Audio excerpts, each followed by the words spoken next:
ನಮಸ್ಕಾರ. ಇವತ್ತು ಹೈದರಾಬಾದಿ ಚಿಕನ್ ಬಿರಿಯಾನಿ ಯಾವ ಥರ ಮಾಡೋದು ಅಂತ ನೋಡ್ಕೊಂಬರೋಣ. ಇಲ್ಲಿ ಒಂದು 3 ಈರುಳ್ಳಿನ ಉದ್ದಕ್ಕೆ ಕಟ್ ಮಾಡ್ಕೊಂಡು ಅದನ್ನು ಫ್ರೈ ಮಾಡೋದಕ್ಕೆ ಇಟ್ಟಿದ್ದೀನಿ ಒಂದು ಸೈಡು.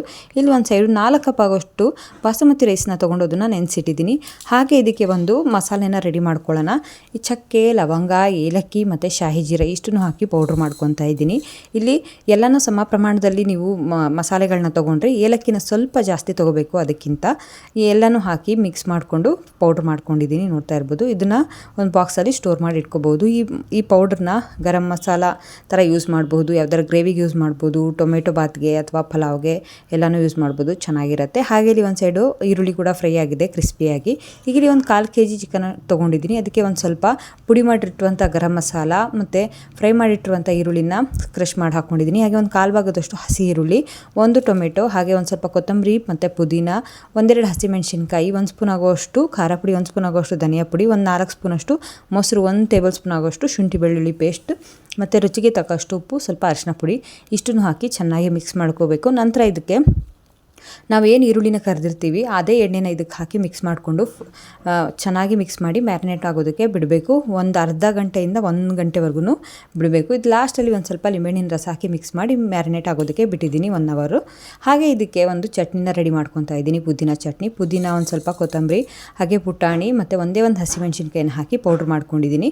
ನಂತರ ಇದಕ್ಕೆ ಒಂದು ಬಟ್ಲಿಗೆ ತೆಗೆದಿಟ್ಕೊಂಡು 1 ಈರುಳ್ಳಿನ ಉದ್ದುದ್ದು ಕಟ್ ಮಾಡಿಟ್ಟಿರೋದನ್ನ ಹಾಕ್ಕೊಂಡು ಅದಕ್ಕೆ ಒಂದು 4 ಸ್ಪೂನಷ್ಟು ಮೊಸರನ್ನ ಹಾಕಿ ಚೆನ್ನಾಗಿ ಕಲಿಸ್ಕೊಂಡಿದ್ದೀನಿ. ನಂತರ ಇದು ರುಚಿಗೆ ತಕ್ಕಷ್ಟು ಉಪ್ಪನ್ನು ಹಾಕಿ ಕಲಿಸ್ಕೊಂಡ್ರೆ ಚಟ್ನಿ ಕೂಡ ರೆಡಿ ಆಗುತ್ತೆ ಬಿರಿಯಾನಿಗೆ. ಇಲ್ಲಿ 1 ಅವರ್ ಆಗಿದೆ.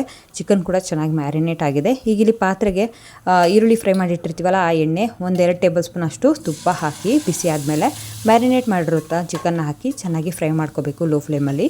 ಲಿಡ್ ಕ್ಲೋಸ್ ಮಾಡಿ ಇದನ್ನು ಬೇಯೋದಕ್ಕೆ ಬಿಡಬೇಕು. ಮತ್ತು ನೀರನ್ನೇನು ಆ್ಯಡ್ ಮಾಡೋದು ಬೇಡ, ಮೊಸರಲ್ಲಿ ಚೆನ್ನಾಗಿ ಬೇಯುತ್ತೆ ಅದು. ಹಾಗೆ ಇಲ್ಲಿ ಒಂದು ಸೈಡು ಅನ್ನ ರೆಡಿ ಮಾಡ್ಕೊಳ್ಳೋದಕ್ಕೆ ಒಂದು ಪಾತ್ರೆಗೆ ನೀರು ಹಾಕ್ಕೊಂಡು ಅದಕ್ಕೆ 1-2 ಚಕ್ಕೆ, 1-2 ಲವಂಗ, 1-2 ಏಲಕ್ಕಿ, ಒಂದು ಸ್ವಲ್ಪ ಕೊತ್ತಂಬರಿ, ಹಾಗೆ ಪುದೀನ, 1-2 ಹಸಿಮೆಣಸಿನ್ಕಾಯಿ, ಲಿಂಬೆಹಣ್ಣಿನ ರಸ ಮತ್ತು ಒಂದು ಸ್ವಲ್ಪ ಎಣ್ಣೆ, ರುಚಿಗೆ ತಕ್ಕಷ್ಟು ಉಪ್ಪನ್ನು ಹಾಕಿ ಕುದಿಯೋದಕ್ಕೆ ಬಿಟ್ಟಿದ್ದೀನಿ. ನೀರನ್ನ ಇಲ್ಲಿ ಕುದೀತಾ ಇದೆ. ಹಾಗೆ ಇದಕ್ಕೆ ನಾನು ನೆನೆಸಿರುವಂಥ ಏನು ಅಕ್ಕಿ ತೆಗೆದಿಟ್ಟಿದ್ನಲ್ಲ ಅದನ್ನು ಇದಕ್ಕೆ ಆ್ಯಡ್ ಮಾಡ್ಕೊಂಡಿದ್ದೀನಿ. ಈಗ ಇಲ್ಲಿ ಅಕ್ಕಿ ಕೂಡ ಅನ್ನ ಕೂಡ ಆಗಿದೆ. 3/4 ಭಾಗದಷ್ಟು ಬೆಂದಿರಬೇಕು. ಫುಲ್ಲು ಕೂಡ ರೈಸ್ ಆಗಿರಬಾರ್ದು ನಾವು ದಮ್ ಮಾಡೋದ್ರಿಂದ ಇದನ್ನು. ಈಗ ಇಲ್ಲಿ ಎಲ್ಲನೂ ಶೋಧಿಸ್ಕೊಂಡಿದ್ದೀನಿ ನಾನು ನೀರನ್ನ. ಈಗ ಒಂದು ಸೈಡು ಚಿಕನ್ ಕೂಡ ಚೆನ್ನಾಗಿ ಬೆಂದಿದೆ. ಲೋ ಫ್ಲೇಮಲ್ಲಿ ಇಟ್ಕೊಂಡಿದ್ನಲ್ಲ ಚೆನ್ನಾಗಿ ಬೆಂದಿದೆ. ಈಗ ಇಲ್ಲೇನು ನಾವು 3/4 ಭಾಗ ಬೇಯಿಸಿರ್ತೀವಿ ರೈಸು, ಅದನ್ನು ಇದ್ರ ಮೇಲೆ ಲೇಯರ್ ಮಾಡಿ ನಂತರ ಅಕ್ಕಿ ಬೇಯಿಸಿರುವಂಥ ನೀರನ್ನು ಸ್ವಲ್ಪ ಹಾಕಿ ಮೇಲ್ಗಡೆಯಿಂದ ಒಂದು ಸ್ವಲ್ಪ ತುಪ್ಪ ಮತ್ತು ಫ್ರೈ ಮಾಡಿಟ್ಟಿರುವಂಥ ಈರುಳ್ಳಿ, ಹಾಗೆ ಕೊತ್ತಂಬರಿ, ಪುದೀನ ಮತ್ತು ನಾವು ಪೌಡ್ರ್ ಮಾಡಿರ್ತೀವಲ್ಲ ಗರಂ ಮಸಾಲ ಅದನ್ನು 1 ಸ್ಪೂನಷ್ಟು ಹಾಕ್ಕೊಂಡು ಲೋ ಫ್ಲೇಮಲ್ಲಿ ಇಟ್ಕೊಂಡು ಲಿಡ್ ಕ್ಲೋಸ್ ಮಾಡಿ ಬೇಯಿಸ್ಕೋಬೇಕು.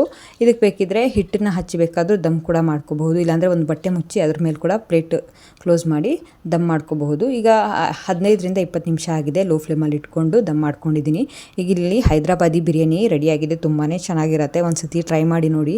ಇದ್ರ ಜೊತೆಗೆ ಚಟ್ನಿ ಮಾಡಿದ್ನಲ್ಲ ಪುದೀನ ಚಟ್ನಿ, ಅದು ಕೂಡ ಚೆನ್ನಾಗಿರುತ್ತೆ. ಹಾಗೆ ಇದ್ರ ಜೊತೆಗೆ ಕಬಾಬ್ ಕೂಡ ಮಾಡಿದ್ದೆ ನಾನು. ಇಷ್ಟ ಆದರೆ ಒಂದು ಸತಿ ಟ್ರೈ ಮಾಡಿ ನೋಡಿ.